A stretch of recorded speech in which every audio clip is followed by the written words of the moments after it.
When you interact with modern enterprise software, banking systems, or Android apps, there is a high probability you are interacting with Java. It is the engine powering a massive share of the digital infrastructure we use every day.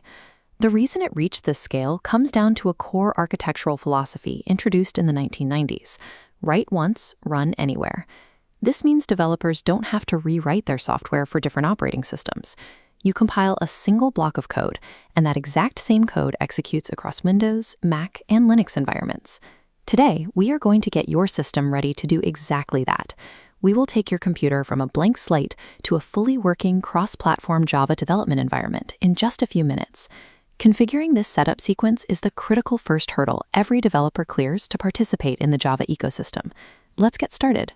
To build and run Java applications, your computer needs three distinct software layers working together. You'll often see these abbreviated as the JDK, the JRE, and the JVM. This diagram shows how they nest. The Java Development Kit, or JDK, is the outermost layer to write and compile code. Inside is the JRE, providing libraries to run finished programs. At the center is the JVM, the abstract machine making platform independence possible. Here is how they process a program. Starting with human-readable source code, the Java compiler translates it into an intermediate format called bytecode. Then the JVM takes over, converting that universal bytecode into specific machine code for your operating system, producing the final output.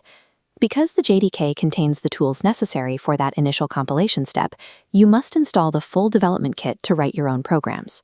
Step 1 is straightforward. Head to the official Oracle website. Download the latest JDK installer for your system and run it. Once the software is on your machine, you need to teach the operating system exactly where to find these new tools.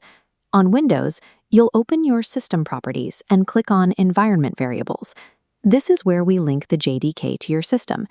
First, create a new system variable named Java_Home. This variable identifies the specific directory where the JDK is installed on your hard drive. The second step is updating your system's existing path variable. This allows the command line to execute Java commands regardless of which folder you are currently working in. When editing the path variable, you must specifically point it to the bin folder located inside your JDK directory. If you skip mapping this specific folder, your terminal won't find the execution tools, and you'll run into an error message stating that Java is not recognized as an internal or external command.